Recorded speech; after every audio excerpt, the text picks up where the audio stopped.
Well, host of Real Ag Radio, Shaun Haney, joins us now with further perspective on the plan. As always, Shaun, thank you very much for your time here this morning. First of all, what parts of the yesterday do you feel maybe would be considered most positive?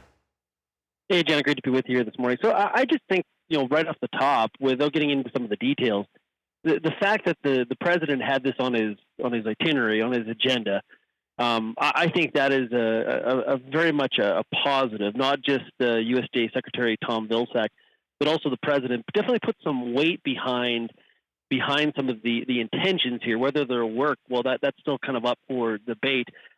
Specifically, I think the hotline to report nefarious activities could be beneficial if structured properly. But having the hotline is one thing. Doing something about some of the complaints is another. And one legislative insider said to me this morning, this is just the first volley by the White House.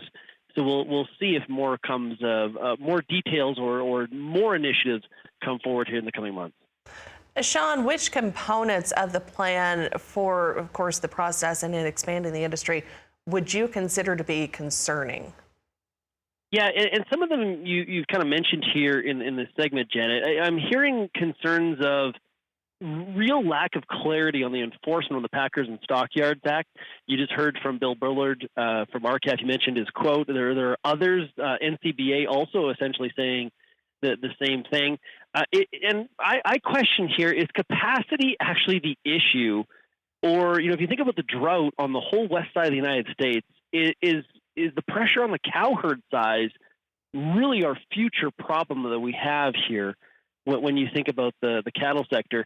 It's one thing to have more processors, but traditionally, now outside of the past 3 years, this has been a very, very low margin business. And if we are going to have a whole bunch of more small and medium-sized processors, that's great. But can they survive in a low margin environment without government support going forward besides just a startup? It's easy to build a packing plant, especially if you're getting money from the government. It's another thing to be able to operate profitably in the future under normal circumstances. Shaun, are initiatives like this in place in Canada? So I've been getting that question a lot here in the last 24 hours. I would say that for producers, there's a lot of the same sentiment and concern about consolidation.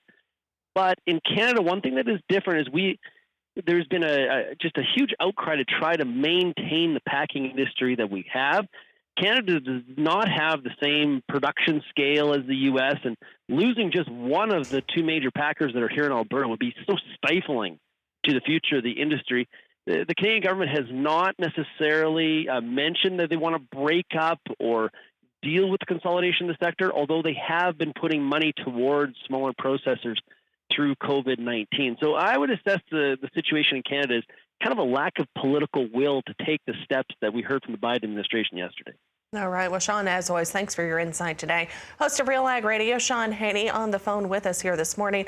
And, of course, you can go online to RealAgriculture.com for more information. And you can also catch Shaun on his show, Real Ag Radio. It airs at 4:30 in the afternoon Eastern Time, Monday through Friday on Rural Radio 147 on Sirius XM.